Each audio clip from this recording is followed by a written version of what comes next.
अगर मैं नहीं लिखता फिर कंटेम्प्ट है, कंटेम्प्ट की सज़ा 6 महीने है। अब मुझे बताएं कि मैं 6 महीने बेहतर है या फांसी की सज़ा बेहतर? अस्सलाम वालेकुम नाज़रीन, आप देख रहे हैं पाकिस्तान आज रात और मैं हूं शहजाद इकबाल। नाज़रीन, प्रोग्राम का आगाज़ करेंगे आज की अहम और बड़ी ख़बर और आज की सबसे बुरी ख़बर से। लाहौर में अब से कुछ देर पहले रेलवे स्टेशन पर बम ब्लास्ट हुआ है और इसमें अब तक की इतलात के मुताबिक 3 अफराद हलाक हो चुके हैं और 40 अफराद से ज़ायद ज़ख्मी हैं। 2 रोज़ पहले हमने ये प्रोग्राम किया था कि हर दूसरे रोज़ किसी न किसी शहर से बुरी ख़बर आती है, खून खराबे की खबर आती है और दर्जनों के हिसाब से लोग जो है इस वक्त मुल्क में हलाक हो रहे हैं, कभी बॉम्ब ब्लास्ट से, कभी टारगेट किलिंग के ज़रिए और कभी किसी हादसे के ज़रिए। इन्वेस्टिगेशन यकीनन जारी हैं, लेकिन अब तक की इतलात के मुताबिक ये बताया जा रहा है कि ये कोई सुसाइड बॉम्बर नहीं था। एक बैग जो है वेटिंग लाउंज में छोड़ा हुआ था जो कि कुछ देर बाद ब्लास्ट हो गया, जिससे इतना बड़ा नुकसान हुआ है। अमूमन हम देखते हैं कि जो एयरपोर्ट के मुकाबले पे रेलवे स्टेशन की जो सिक्योरिटी इंतजाम होते हैं वो नाकिस होते हैं, वो कम होते हैं और मेरे ख्याल से अब इंतज़ामिया को इससे एक बड़ा सबक सीखना चाहिए। और जिस तरह की सिक्योरिटी हम अमूमन एयरपोर्ट्स पे देखते हैं वही सिक्योरिटी बस स्टेशंस, रेलवे और जहाँ पे पब्लिक की ज़्यादा तादाद मौजूद है वहाँ पर होनी चाहिए। प्रोग्राम में आज हम बात करने जा रहे हैं सुप्रीम कोर्ट का जो आज समाअत में फ़ैसला आया है। फ़ैसला तो इनफैक्ट नहीं आया, फ़ैसला महफूज कर लिया गया है। कंटेम्प्ट ऑफ कोर्ट केस आज सुना गया, इसकी समाअत मुकम्मल हुई और अल्दिया ने यह कहा है कि फैसला हमने महफूज कर लिया है। फैसले की सुनवाई अब 26 अप्रैल को होगी और वज़ीर आज़म को भी जो है अदालत में बुलाया गया है। क्या फ़ैसला होगा इस पर हम बात करेंगे और उसका फॉल आउट क्या होगा, क्योंकि डिफरेंट पॉसिबिलिटीज़ हैं। शायद जो है उनको बरी कर दिया जाए, शायद उन पर जो है कन्विक्ट उनको कर दिया जाए और दोनों सूरतों में क्या फॉल आउट होगा, सियासी फॉल आउट क्या होगा, क्योंकि ये ऑब्वियसली मुल्क के चीफ एग्जीक्यूटिव हैं और पाकिस्तान पीपल्स पार्टी से ताल्लुक़ रखते हैं। आज अदालत के बाहर जब ये सुप्रीम कोर्ट के बाहर ये फैसला हो गया कि 26 तारीख को इसकी सुनवाई होगी, इसके बाद एतजाज़ एहसन जो कि काउंसिल हैं प्राइम मिनिस्टर के, उन्होंने मीडिया से गुफ्तगू की। पहले आपको सुनाते हैं कि एतजाज़ एहसन ने क्या बात की आज। तो मियां नवाज शरीफ के फैसले की नज़ीर को सामने रखते हुए यूसुफ रज़ा गिलानी के फ़ैसले में भी उसकी बरियत का फ़ैसला मुमकिन है और आ सकता है। डिस्क्वालिफिकेशन का उसका बाद में फ़ैसला वो कोलैटरल प्रोसीडिंग में वो होगा 63(2) के तहत। वो स्पीकर रेफरेंस करेंगी अगर वो महसूस करेंगी कि डिस्क्वालिफिकेशन इसके तहत निकलती है और उसके बाद वो इलेक्शन कमीशन उनको सुन के डी नोटिफाई करेगा और वो डी नोटिफिकेशन एज मेंबर होना वो कुछ थोड़ा सा वक्त उसमें लगेगा मेरे मानने में। जी, एतजाज़ एहसन साहब मीडिया से गुफ्तगू कर रहे थे और वो ये कह रहे थे कि जिस तरह नवाज शरीफ साहब को एक्विट किया गया था, मुमकिन है कि 26 तारीख को जब सुप्रीम कोर्ट अपनी जजमेंट सुनाए तो उसमें वज़ीर आज़म साहब को भी एक्विट कर दिया जाए। आपको याद होगा कुछ अर्से पहले जब गढ़ी खुदा बख्श में एक जलसा हुआ था और जलसे से पहले बिलावल भुट्टो साहब ने पाकिस्तान पीपल्स पार्टी की सीईसी से मीटिंग की थी, तो उस वक्त भी उन्होंने इसी तरह का जिक्र किया था कि जब शरीफ ऑफ लाहौर को एक्विट किया जा सकता है तो फिर हमारे साथ क्यों इस तरह का बर्ताव होता है। इस तरह की बात उन्होंने की थी जो आगे प्रोग्राम में हम जाके आपको सुनाएंगे। लेकिन आज अदालत में एतजाज़ एहसन साहब ने यह कहा है कि जो इनके खिलाफ एविडेंस है वो कॉन्क्रीट नहीं है और किसी भी क्रिमिनल केस में कॉन्क्रीट एविडेंस का होना ज़रूरी है, इसलिए वो एक्सपेक्ट कर रहे हैं कि जब 26 तारीख को फैसला सुनाएंगे तो वो एक्विट हो जाएंगे प्राइम मिनिस्टर साहब। आज इरफान कादिर साहब ने भी जब अदालत में बात की तो उन्होंने ये कहा कि जो इल्ज़ामात प्राइम मिनिस्टर यूसुफ रज़ा गिलानी पे लगे हुए हैं वो बेसलेस हैं और किसी किस्म का एविडेंस जो है वो कोर्ट के सामने नहीं है, कोई सॉलिड एविडेंस नहीं है। लेकिन ऐसा लगता है कि वज़ीर आज़म यूसुफ रज़ा गिलानी साहब दोनों सूरत के लिए तैयार हैं। एक्विट हो जाएंगे तो यकीनन बहुत खुश होंगे, लेकिन अगर कन्विक्ट हो गए तब भी उनकी तैयारी पक्की है, क्योंकि कल जब उन्होंने जर्नलिस्ट से बात की थी तो उन्होंने कहा था कि मैं अदलिया के किसी फैसले से नहीं घबराता, किसी फैसले से नहीं डरता और अगर मुझे कन्विक्ट कर दिया और मुझे सज़ा हो गई तो मैं प्रेसिडेंशियल पार्डन की तरफ नहीं जाऊंगा। नाज़रीन, प्रोग्राम में हम सियासी पहलू पर बात करेंगे और कानूनी पहलू पर बात करेंगे। 26 तारीख को क्या क्या फैसले आ सकते हैं कोर्ट की जानिब से, लेकिन हमें एक लेना है ब्रेक। ब्रेक के बाद 3 इंपॉर्टेंट मेहमान हमें ज्वाइन कर रहे हैं, हमारे साथ रहिएगा।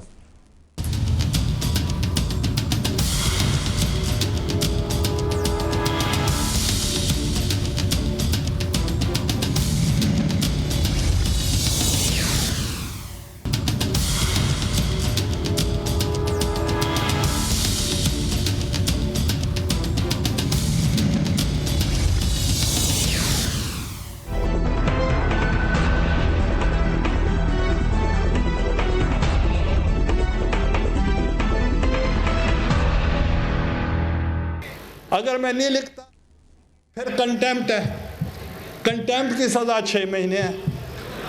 अब मुझे बताएं कि मैं 6 महीने बेहतर है या फांसी की सज़ा बेहतर?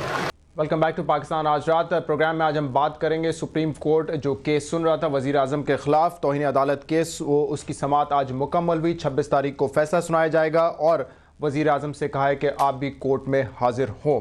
हमारे साथ प्रोग्राम में मौजूद हैं इकबाल ज़फ़र जगड़ा साहब, जनरल सेक्रेटरी पाकिस्तान मुस्लिम लीग नून। बहुत बहुत शुक्रिया इकबाल साहब प्रोग्राम में तशरीफ़ लाने के लिए। हमारे दूसरे मेहमान नज़र मोहम्मद गोंडल साहब, federal minister capital administration and development, Pakistan Peoples Party से आपका ताल्लुक है। बहुत बहुत शुक्रिया गोंडल साहब, आप भी प्रोग्राम में तशरीफ़ लेकर आए। प्रोग्राम का आगाज़ मैं आपसे ही करूँगा, लेकिन हम डायरेक्टली कंटेम्प्ट केस की तरफ नहीं जाएंगे क्योंकि आज एक और हादसा हुआ है पाकिस्तान में।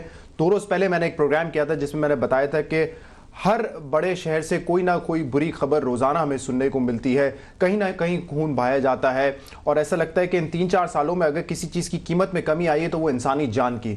आज भी लाहौर में जो हादसा हुआ है, 3 अफराद हलाक, 40 ज़ख्मी, बड़ी अफसोसनाक खबर है। यकीनन बड़ी अफसोसनाक खबर है। और मुझे ऐसे ही बैठे बैठे आपकी बात से याद आ रहा था कि एक स्टेटमेंट आई थी कि अगर नेटो सप्लाई खोली जाएंगी तो इधर धमाके ही धमाके होंगे।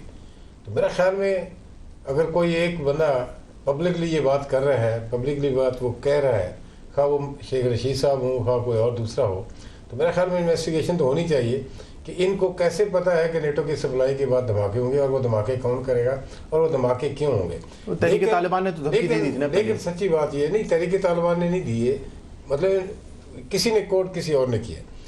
अफसोसनाक वाक़या है। एक भी शहरी और पर्टिकुलर रेलवे स्टेशन के हवाले से तो जान कोई गरीब हो या अमीर हो उसकी उतनी कीमती होती है।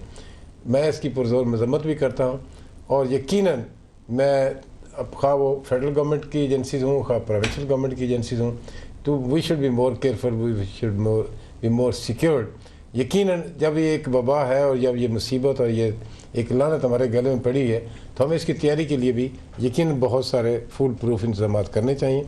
और अगर रेलवे स्टेशन में अब ये इन्वेस्टिगेशन के बाद आएगा, बिफोर टाइम कहना कोई मुनासिब नहीं है कि उसमें कोई क्या वजह थी कि वो ऐसे पब्लिक। लेकिन अमूमन ये देखा जाता है कि वो सिक्योरिटी रेलवे स्टेशन पर नहीं होती जो एयरपोर्ट पर होती है, जबकि अच्छे खासे लोग सफ़र करते हैं, बल्कि शायद रेलवे स्टेशन में ज़्यादा लोग सफ़र करते हैं। मैं आपकी बात की तईद करता हूँ कि जहाँ भी पब्लिक प्लेसेस जहाँ भी हैं उसमें ये कोई नहीं होना चाहिए कि एयरपोर्ट की सिक्योरिटी और रेलवे स्टेशन की और ये सारी फुल प्रूफ होनी चाहिए। और मैं इसको पुरजोर इसकी सेकंड करता हूँ।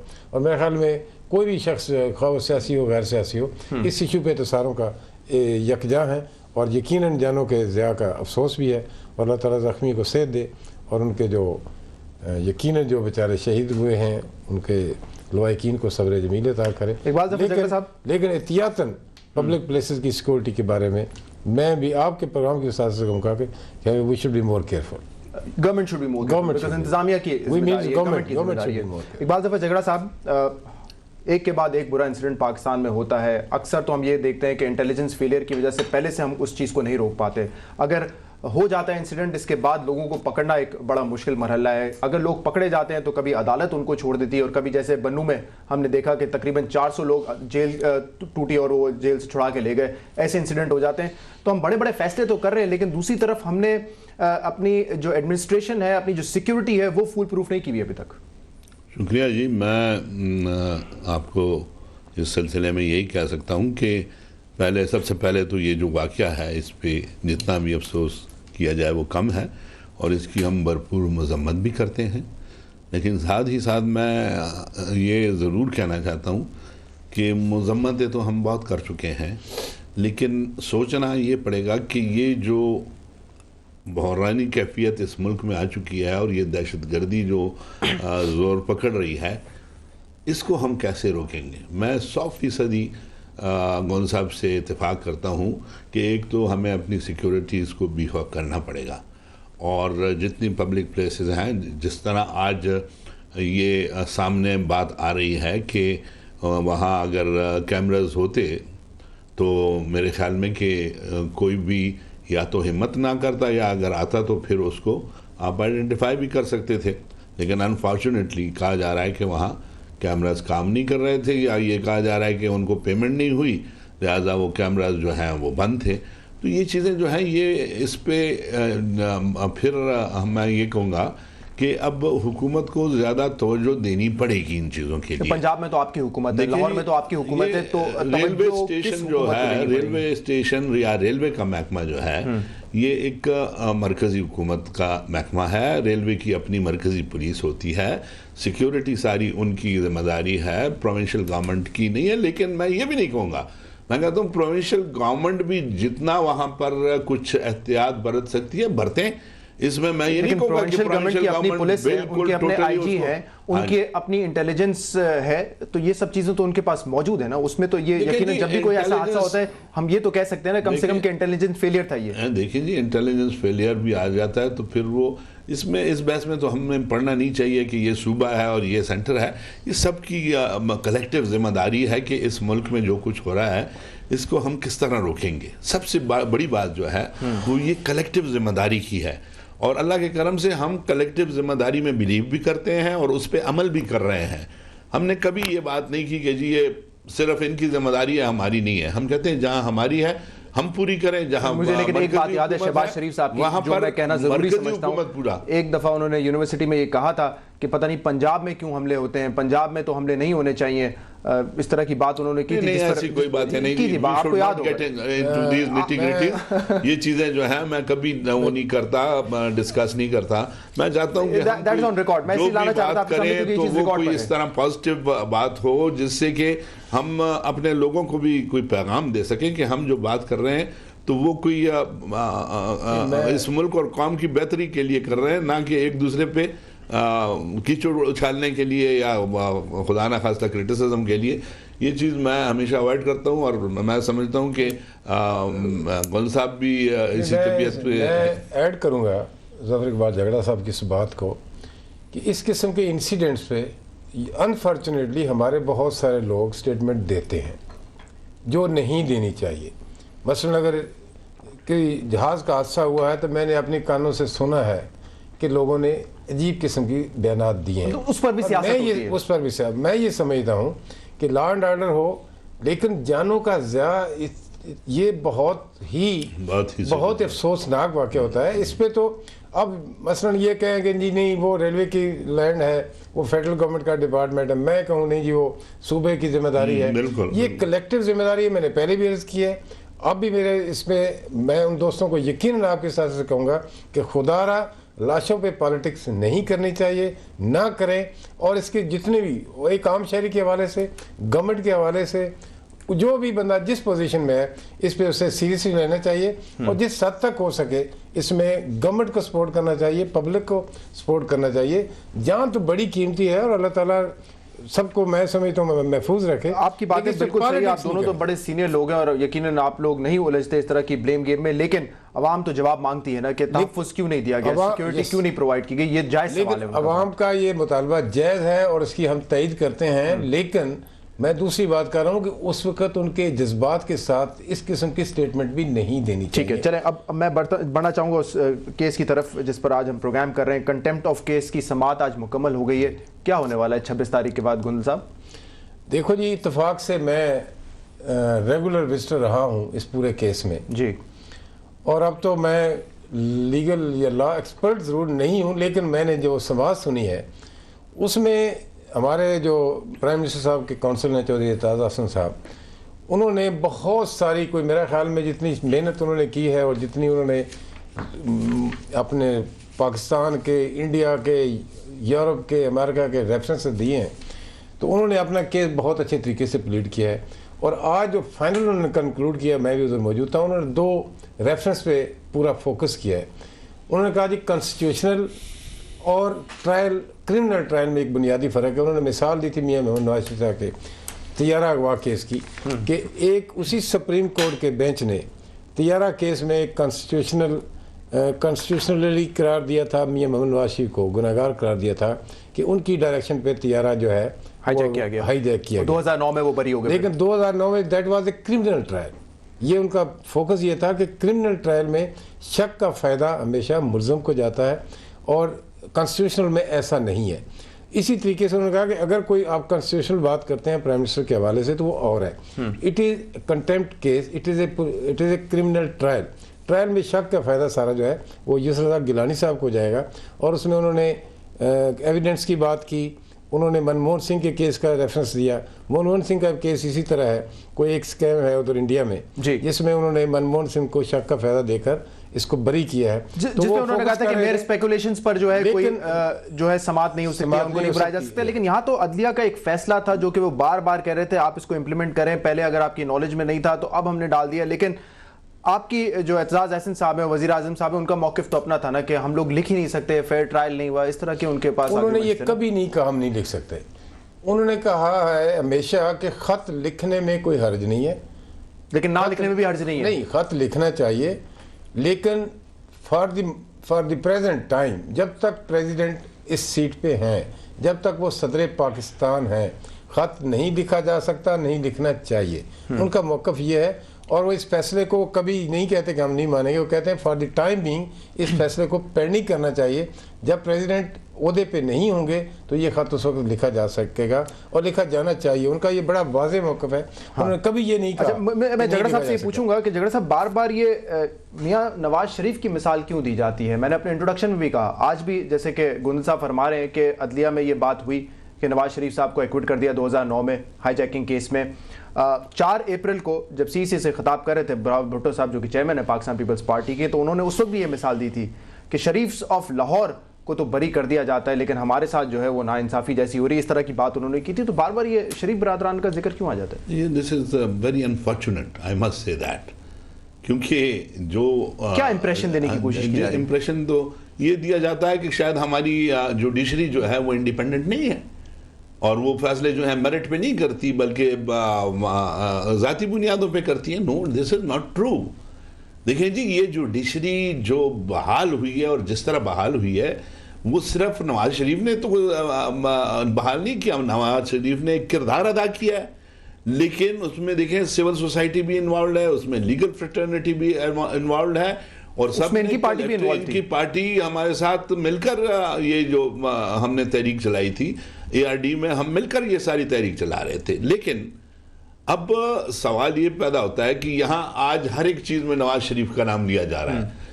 हमारे इमरान खान गए क्वेटा तो उन्होंने सारा ब्लेम जो है बलूचिस्तान की सिचुएशन का वो नवाज शरीफ साहब पे डाल दिया। मैं कहता हूँ उन पे ये ब्लेम डालना ये है कि फिर तो ये मुशर्रफ का केस फाइट कर रहे हैं जिसकी गलत पॉलिसियों की वजह से ये सब कुछ बलूचिस्तान में ये हालत बनी, तो ये जिसकी वजह से बनी उसको छोड़ के नवाज शरीफ।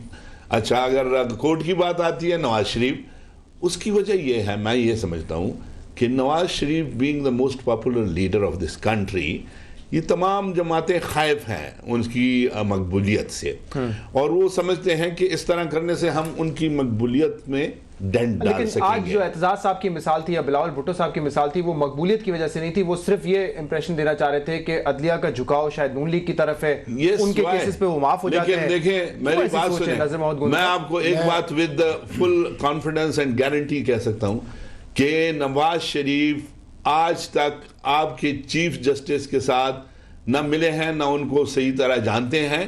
ही knows him as the chief justice of the supreme court of Pakistan. He fought his case as Supreme Court Chief Justice reinstatement और जुडिशरी की independence of the supreme court के लिए उन्होंने फाइट किया है। और जब वो बहाल हुए हैं, नवाज शरीफ साहब की पार्टी को ये इंस्ट्रक्शंस थी कि he is the chief justice of supreme court, उसके पास मुबारकबादियां और उनको ये बिल्कुल इंप्रेशन नहीं देना चाहिए कि हमने कोई बड़ी बात उनके लिए की है। No, he should, he is independent, मैं आपका लेकिन मैं चाह रहा हूं कि एक्ट इंडिपेंडेंटली। हम उसके फैसलों पे असरअंदाज ना होना चाहते हैं, ना उन पे कोई एहसान करना चाहते हैं कि हमने जो कुछ किया हमने अदलिया के लिए किया और सुप्रीम कोर्ट के लिए किया। गुंडल साहब इस चीज का तो जवाब देंगे चौधरी के लिए, लेकिन उस सीसी में भुट्टो साहब ने, बिलावल भुट्टो साहब ने एक और बात भी की थी, वो मैं आपको सुना देता हूं, फिर एक साथ मुझे इस चीज का जवाब भी दे दें। भुट्टो साहब ने क्या बात की थी? बिलावल भुट्टो साहब ने 4 अप्रैल के दिन आपको सुनाते हैं।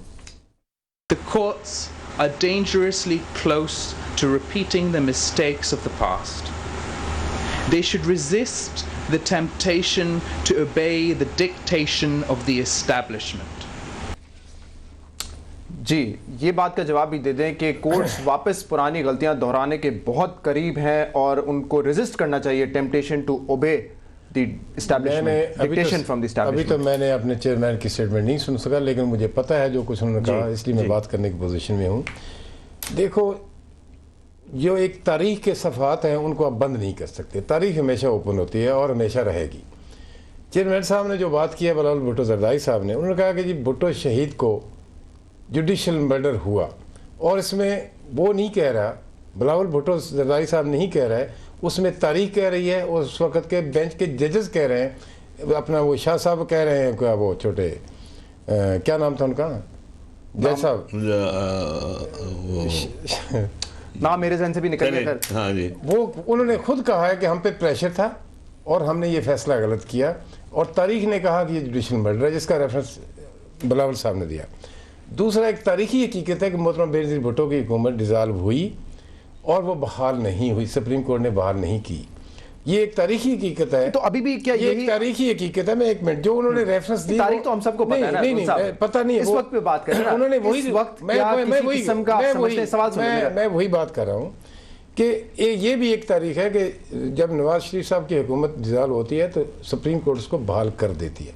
तो उन्होंने ये सारी चीज़ें सामने रख के उन्होंने कहा कि जुडिशरी को ये नहीं करना चाहिए कि अगर कोई मुल्तान का प्राइम मिनिस्टर है तो उसके बारे में और फैसला करे, और लाहौर का प्राइम मिनिस्टर है तो उसके बारे में और फैसला करे। मेरा ख्याल में उन्होंने कोई कंटेक्स्ट से बाहर बात नहीं की, लेकिन एक तारीखी बात है जो उन्होंने की है और सारी दुनिया कर रही है। इस बात का तो ये भी एक मतलब है ना कि किसी किस्म का नेक्सस है एस्टेब्लिशमेंट और सुप्रीम कोर्ट के दरमियान। ये मतलब है ना इस बात का कि माजी में ये गलतियां हुई हैं और अभी जो है एस्टेब्लिशमेंट की डिक्टेशन ना ली जाए। माजी में जो कुछ हुआ है वो तारीख ने गलत करार दिया है, जिन्होंने किया है उन्होंने गलत कहा, अभी किसी किस्म का नेक्सस उन्होंने गलत कहा है। और अगर कोई तारीख की बात करता है तो उसको यकीनन उसकी अपनी रिजर्वेशंस होती हैं, और तारीख के रेफरेंस से कोई बात करता है तो उसको क्यों आप नेगेटिव लेते हैं? वो कहते हैं कि आप जुडिशरी के बहाली के लिए पीपल पार्टी ने कुर्बानियाँ दी हैं, पाकिस्तान के अवाम ने कुर्बानियाँ दी हैं, इस मुल्क के वकला ने दी हैं, और यकीन मुस्लिम लीग नून और पीपल पार्टी उस वक्त इकट्ठी हमने जुडिशरी बहाल कर। और आज भी हमारा यकीन है कि जुडिशरी जो इंडिपेंडेंट होगी तो जमहूरियत जो है वो मुस्तहकम होगी। अगर हम ये तवक्को करते हैं तो यकीनन हम इंसाफ की तवक्को करते हैं, और ये पाकिस्तान के हर शहरी का, खा वो पॉलिटिकल हो, खा वो किसी बड़े ओहदे पे हो या छोटे ओहदे पे हो, उसको इंसाफ की तवक्को करना मेरे ख्याल में ये उसका एक बेसिक राइट है, और उसका ये क्लेम है जो यकीनन। इकबाल ज़फ़र झगड़ा साहब से पूछ लेते हैं ना। इकबाल ज़फ़र झगड़ा साहब, उस वक्त तो ज़िया-उल हक़ की हुकूमत थी और जजेस ने यकीनन ये रिमार्क्स भी दिए बाद में कि हम पे प्रेशर था डिक्टेटर की तरफ से, लेकिन अब तो कोई डिक्टेटर नहीं है, अब तो एक आज़ाद अदलिया है जो कि आपकी मेहनत से बहाल हुई है। तो फिर इस अदलिया पे ये कहना कि पुरानी गलतियों को दोहराने के बहुत करीब हैं और डिक्टेशन लेने से रेजिस्ट करना चाहिए एस्टैब्लिशमेंट से, ये बात हजम होती है आपको? मैं समझता हूँ कि इससे गुरेज करना चाहिए।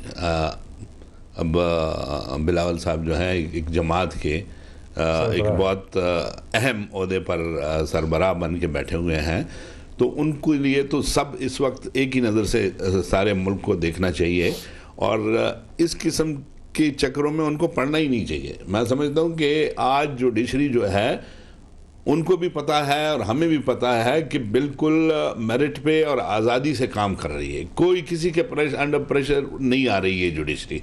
तो उस जुडिशरी पे ये बात करना मैं समझता हूँ कि ये मुनासिब नहीं है उनके लिए भी, और अगर उन्होंने की है और किसके कहने पे की है मैं ये नहीं कह सकता। उनकी पार्टी लाइन है। मुझे तो याद है ये केस, कंटेम्प्ट ऑफ केस शुरू होने से पहले ही सदर पाकिस्तान हामिद मीर साहब के इंटरव्यू में ये कह चुके हैं कि कम वोट में बेनज़ीर भुट्टो की ट्रायल नहीं होगा, उनकी कब्र का ट्रायल नहीं होने देंगे। तो पार्टी लाइन है ना उनकी। देखिए, तो ये तो बदकिस्मती है कि अगर हम इस लाइन्स पे सोचना शुरू कर दें कि ये जो जुडिशरी है ये खुदा न खास्ता किसी के प्रेशर के अंडर काम कर रही है या उनके किसी के कहने पे फैसले कर रही है।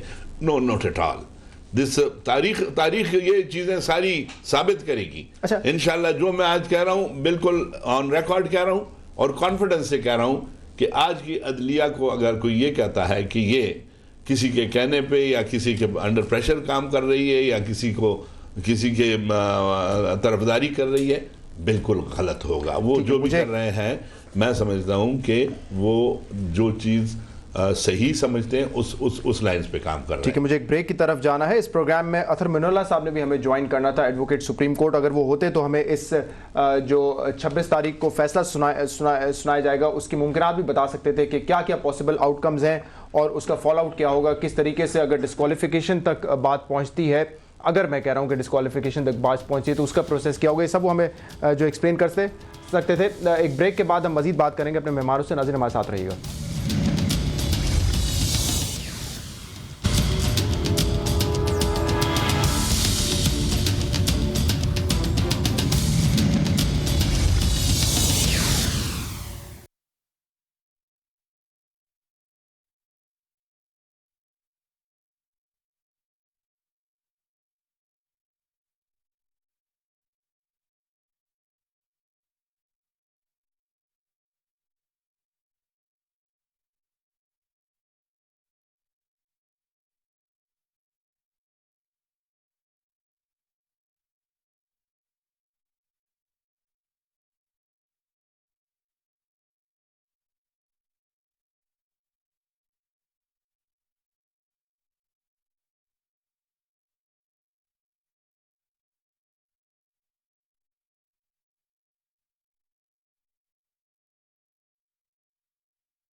अगर मैं नहीं लिखता फिर कंटेम्प्ट है, कंटेम्प्ट की सज़ा 6 महीने है। अब मुझे बताएं कि मैं 6 महीने बेहतर है या फांसी की सज़ा बेहतर?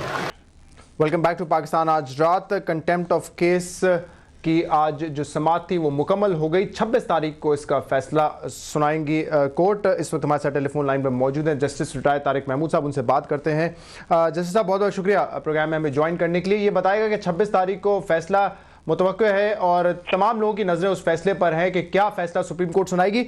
मैं सिर्फ आपसे ये जानना चाहूँगा कि क्या क्या मुमकिनात हो सकती हैं, क्या क्या पॉसिबल फैसले आ सकते हैं अदलिया की जानिब से? ये आपने पॉसिबल का लफ्ज कह के जो है मुझे कोई कॉर्नर करने की कोशिश की है। गुजारिश बड़ी सीधी इसलिए अदालत में चल रहा है और एपेक्स कोर्ट में चल रहा है, उसमें एक इशू था और इस इशू पर जो है पूरा मौका दिया गया प्राइम मिनिस्टर साहब या उनके वकील साहब को, और जो भी उन्होंने पॉसिबल पॉइंट उठा सकते थे वो उन्होंने रेज किए और उन्होंने बड़े तहम्मुल से सुना। अटॉर्नी जनरल साहब ने भी अपनी गुजारिशात जो है पेश की, और अब जो है जाहिर है फैसले का इख्तियार उनको है, और ये एतजाज साहब ने बाहर निकल के इस बात को कंसीड भी किया है कि जाहिर है फैसला तो एडमिनिस्ट्रेशन ऑफ जस्टिस जाहिर है उनकी जिम्मेदारी होती है, वकील तो जो है। देखिए, एक तो ये है कि प्राइम मिनिस्टर साहब को एक्विट कर दिया जाए, ठीक है। दूसरा, अगर कन्विक्ट होते हैं, फिर उस हवाले से मैं आपसे सवाल करना चाह रहा था कि अगर कन्विक्ट होते हैं तो क्या डिस्क्वालिफिकेशन सुप्रीम कोर्ट खुद कर सकता है या वो प्रोसेस जो है नेशनल असेंबली के थ्रू जाएगा? सजा 6 महीने की होगी, 6 महीने से कम की होगी, राइजिंग टिल द कोर्ट होगी, ये तमाम ऑप्शंस मौजूद हैं। लेकिन गुजारिश है, जहां तक सजा का अगर ताल्लुक है ना, तो क्वांटम ऑफ जो पनिशमेंट है ये तो कोर्ट ने फैसला करना है, उसमें कोई प्रिंसिपल लेट डाउन ऐसा नहीं होते, लेकिन फैक्ट्स एंड सर्कमस्टांसेस के हिसाब से वो सजा, लेकिन मैक्सिमम यही है जो आप फरमा रहे हैं, 6 महीने और फाइन है, ये मैक्सिमम है, और मिनिमम कुछ भी हो सकती है, टिल राइजिंग द कोर्ट भी हो सकती है। ये बात, जहां तक आपका डिस्क्वालिफिकेशन वाला किस्सा है, ये डिपेंड करता है कि फैसला क्या आता है। अगर मिसाल के तौर पर फैसला सिर्फ इसी हद तक उन्होंने दिया कि इन्होंने इस ऑर्डर को डिसओबीडियंस किया है और इसमें हम इसको सलाह देते हैं, तो फिर ये डिस्क्वालिफिकेशन ऑटोमेटिक तो नहीं होगी। लेकिन अगर मिसाल के तौर पर उन्होंने अगर किसी न किसी तरीके से क्लास जी का हवाला दे दिया कि जनाब ये इन्होंने अदलिया को रेडिक्यूल किया है या डिफेम किया है, तो फिर बात मुख्तलिफ हो सकती है। लेकिन हैविंग सेड दैट, 18वीं तरमीम में और 17वीं तरमीम में यही एक फर्क पड़ गया है। 17वीं तरमीम में जो इसमें क्वालिफिकेशन डिसक्वालिफिकेशन की जो क्लासेस थी वो कुछ जरा सी मुख्तलिफ थी इस रेफरेंस से, और इवन स्पीकर और इलेक्शन कमीशन के इख्तियारात भी उसमें ऐसे नहीं थे।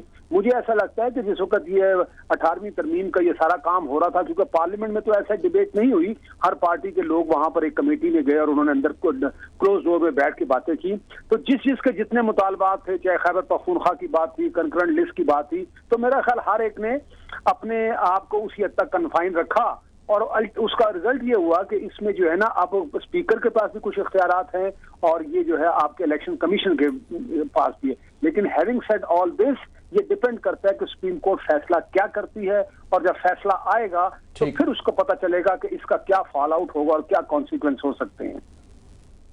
अच्छा, एक ये भी लोग सवाल कर रहे हैं कि कंटेम्प्ट ऑफ केस में अगर कोई सजा होती है, और ये एतजाज एहसन साहब ने भी जुमे के रोज कहा था, ये बड़े एक छोटा सा कन्विक्शन होगा, जैसे आप सिग्नल तोड़ देते हैं इस तरह का कन्विक्शन उन्होंने कहा होगा, तो क्या कंटेम्प्ट ऑफ कोर्ट केस पर भी आप समझते हैं डिस्क्वालिफिकेशन हो सकती है?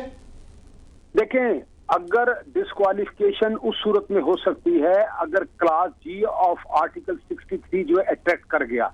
क्लास जी ऑफ आर्टिकल 63 ये कहती है कि अगर इल्जाम किसी पर ये हो कि उसने अदालत को रेडिक्यूल किया है और उस पर उसको सजा हो, चाहे सजा till rising of the court भी हो, तो फिर डिस्क्वालिफिकेशन जो क्लास जी है वो अटैक करेगी, और वो तो हो सकता है। लेकिन अगर मिसाल के तौर पर रेडिक्यूल करना या डिफेम करने के हवाले से बात नहीं होती, डिसओबीडियंस की बात होती है, तो फिर बात मुख्तलिफ होगी।